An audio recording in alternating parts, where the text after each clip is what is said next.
Anirudh recording studio Hajipur Vaishali.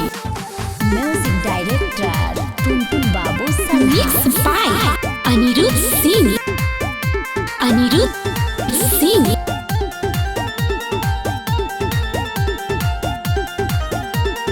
मारो में मांग टिकावे के परी। हाँ। मारो में मांग टिकावे के परी। अच्छा। अरे ये साली सुनो, पलंगैया पे कोमरा दबावे के पड़ी, पलंगैया पे गोड़वा दबावे के पड़ी। ई राजा सुला हमारा से शादी रचावे के परी। ओहो। हमारा से शादी रचावे के परी। तो सुला पलंगैया पे कोमरा दबावे के पड़ी, पलंगैया पे गोड़वा दबावे के पड़ी।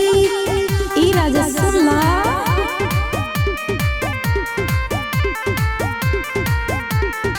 म्यूजिक डायरेक्टर टुनटुन बाबू सल्हा।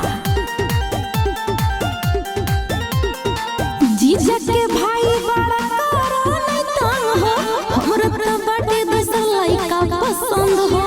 ए तनी सुनो जीजा के भाई बड़ा करो नहीं तंग हो, हमरा तो बाटे दूसर लइका पसंद हो।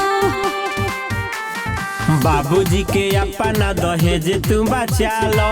एही रे मारो में शादी रचा लो। मुंह देखले बड़ा आईना में। मेहर के फरज निभावे के परी। अच्छा। मेहर के फरज निभावे के परी।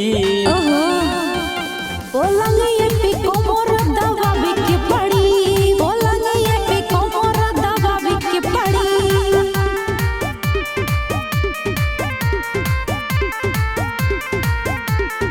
म्यूजिक डायरेक्टर टुनटुन बाबू सल्हा। सुनाइए बाबू तनी करो न पीछा, पूरा न होई तोहर मनमा के इच्छा। सुनाइए बाबू तनी करो न पीछा, पूरा न होई तोहर मनमा के इच्छा। धौलन हाथ साथ जीवन भर निभाई। अपना माई के हम पतो बनाई।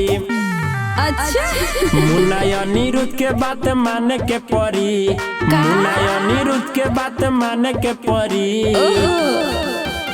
पलंगैया पे कोमर दबावे के पड़ी, पलंगैया पे गोड़वा दबावे के पड़ी। Mix by Anirudh Singh.